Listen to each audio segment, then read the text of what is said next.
আল্লাহ বলেন ইযহাব ইলা ফিরআউনা ইন্নাহু তাগা। আল্লাহ পাক বলে মুসারে তুমি ফিরআউনের কাছে চলে যাও, যেহেতু ফিরআউন সীমা লঙ্ঘন করেছে, ফিরআউন শরীরা শাসক হয়েছে, সুতরাং তার কাছে গিয়া তুমি নবী তাওহীদের দাওয়াতটা দিয়ে দাও। আমার ভাইরা, আমার বন্ধুগণ, আল্লাহ নবী মুসা আলাইহিস সালাম তিনি ফিরআউনের কাছে চলে গেলেন, তিনি দাওয়াত নিয়ে গেলেন তাওহীদের, আল্লাহর একাত্মবাদের দাওয়াত তার সামনে তুলে ধরলেন। কিন্তু অহংকার বশত ফিরআউন সব কিছুকে নাকচ করে বসলো এবং সে নিজে দাবি করলো আনা রাব্বুকুমুল আলা, তুমি কোন রবের দাওয়াত দাও? তারে দাবি ছিল না আমি হলাম সর্বশ্রেষ্ঠ রব। এই দাবি করলো কে? ফিরআউন। হযরত মুসা আলাইহিস সালামের দাওয়াতকে প্রত্যাখ্যান করলো এবং মুসা আলাইহিস সালাম এবং বনি ইসরাইলের উপরে চরম নির্যাতন যখন চালাতে শুরু করে দিল, আল্লাহ রাব্বুল আলামিন তাকে এই বাতিলকে নস্যাৎ করে দেওয়ার পরিকল্পনা করলেন। আল্লাহ রাব্বুল আলামিন হযরত মুসা আলাইহিস সালামকে বলে দিলেন, ও মুসা, হিজরত করে তুমি রাতের বেলায় তোমার কওম বনি ইসরাইলকে নিয়ে চলে যাও। আল্লাহ নবী মুসা আলাইহিস সালাম রাতের বেলায় তার অনুসারীদেরকে নিয়ে বনি ইসরাইলকে নিয়ে রাতের বেলায় হিজরতে বের হয়ে পড়লেন। ফিরআউন কেমন করে রাতের বেলায় পেয়ে গেল, বুঝতে পারলো যে মুসা তার কওমকে নিয়ে এই দেশ ছেড়ে অন্যত্র চলে যাচ্ছে। এমন সময়ে ফিরআউন হযরত মুসা আলাইহিস সালাম তার অনুসারীদের পিছু ধাওয়া করলো, অনেকগুলি সৈন্য সামন্ত নিয়ে বের হয়ে পড়লো হযরত মুসা আলাইহিস সালামকে গ্রেফতার করার জন্য। আমার ভাইরা, আমার বন্ধুগণ, হযরত মুসা আলাইহিস সালাম এবং তার কওমের লোকেরা তারা সামনে চলতেই থাকলো আর পিছন দিক থেকে ধাওয়া করতে করতে ফিরআউন আগাতে লাগলো। কিন্তু এমন একটা সময় চলে আসলো, হযরত মুসা আলাইহিস সালাম এবং তার কওমের লোকের সামনে পড়ে গেল নীল নদ। এমন নীল নদ যেটা সাঁতরে পার হওয়া কোনোমতেই সম্ভব হবে না।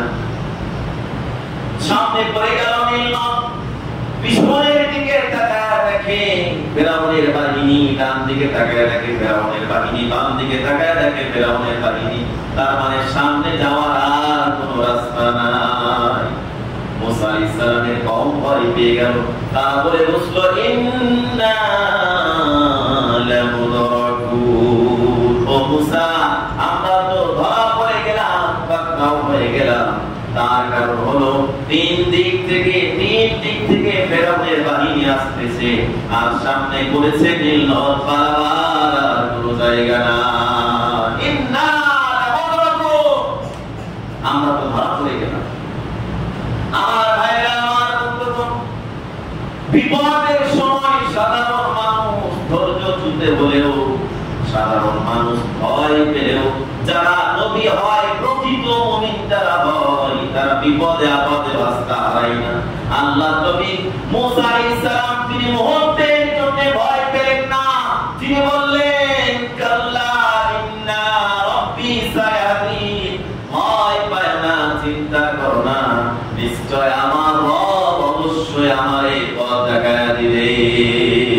ইন্না রাব্বি সায়াহদিন, অবশ্যই আমার রব পথ দেখায় দিবে। এই কথা বলতে দেরি হয়নি, আল্লাহ রাব্বুল আলামিন তিনি মুসা আলাইহিস সালামকে ওহী করে দিলেন, ও মুসা, তোমার হাতে যে লাঠি আছে, এই লাঠি দিয়া দরিয়ার উপরে আঘাত কর। আল্লাহ নবী মুসা আলাইহিস সালাম লাঠি দিয়া দরিয়ার উপরে আঘাত করেছে। আঘাত লাগার সাথে সাথে দেখা গেল দরিয়ার পানি দুই দিকে সরে গিয়া মধ্যখানে সুন্দর একটা রাস্তা হয়ে গেছে। সুবহানাল্লাহ। সেই রাস্তা দিয়া আল্লাহ নবী মুসা এবং তার কওম বনি ইসরাইল পার হয়ে সুন্দরভাবে ওপারে চলে গেল, ওপারে পৌঁছায় গেল। এখন ফিরআউন তীরে এসেছে, আসার পরে দেখে কি আজীব ব্যাপার, কি আশ্চর্যজনক ব্যাপার, দরিয়ার মধ্যে রাস্তা হয়ে গেছে। অথচটাও তার আন্দারে। আসলে ফিরআউনের তো চিন্তা করার কথা ছিল, ভাবার কথা ছিল, এই দরিয়ার মধ্যে কে রাস্তা বানালো, রাতারাতি কিভাবে রাস্তা তৈরি হলো, কিন্তু ভাবলো না। তার মানে হলো ক্ষমতার আসনে যারা বসতে পায়, তারা ক্ষমতার জোরে সব হিতাহিত জ্ঞান পর্যন্ত ভুলে গিয়া তার জ্ঞান আর ঠিক থাকে না, কমন সেন্সটা ঠিক থাকে না। তো চিন্তা করার কথা ছিল যে দরিয়ার মধ্যে রাস্তা এলো থেকে, কিন্তু চিন্তা করার দরকার হয়, চিন্তাই করলো না। তার সৈন্য সামন্তর নিয়া রাস্তার মধ্যে নেমে গেল। এখন রাস্তাতে নেমে মধ্য বরাবর যখন গেছে, নীল নদের মধ্য বরাবর যখন গেছে, মধ্য রাস্তা পর্যন্ত যখন পৌঁছেছে, আল্লাহ রাব্বুল আলামিন তিনি পানিকে আদেশ করলেন, পানি তুমি এখন এক হয়ে যাও। এত বেশি বলা দরকার হয় নাই, শুধু বলেছেন কোন। কাফ আর কোন দুইটা অক্ষরের মালিক সুবহানাল্লাহ। তিনি যখন কোনো কিছু হওয়ার চিন্তা ভাবনা করেন, কোন জিনিস সৃষ্টি করার চিন্তা ভাবনা করেন, এত বিস্তারিত তাকে বলতে হয় না। তিনি এমন মালিক, শুধু বলেন কোন হয়ে যা, ভায়া কোন সাথে সাথে হয়ে যায়। সুবহানাল্লাহ। পানিকে বললেন কোন, তার মানে একাকার হয়ে যা। আবার বন্ধুগণ দরিয়ার পানি, দুই দিকের পানি একাকার হয়ে গেল। রাস্তা ভেঙে ভেঙে পড়তে লাগলো তার অনুসারীরা। এখন এমন একটা পর্যায়ে ফেরাউনের দরবার শূন্য সামন্ত যারা ছিল পানির মধ্যে চুবিয়ে মারা যেতে লাগলো, মারা গেল সবাই শেষ। এখন বাকি রয়েছে কেবলমাত্র ফেরাউন। ফেরাউন একবার পানির ঢেউয়ে উত্তাল তরঙ্গ বাড়ায়, একবার নিচের দিকে চলে যায়, আবার উপর দিকে উঠে আসে। পানি খেতে খেতে তার অবস্থা খারাপ হয়ে গেছে। এমন একটা পর্যায়ে ফেরাউন আল্লাহর প্রতি ঈমান আনলো। কি হাস্যকর বিষয়!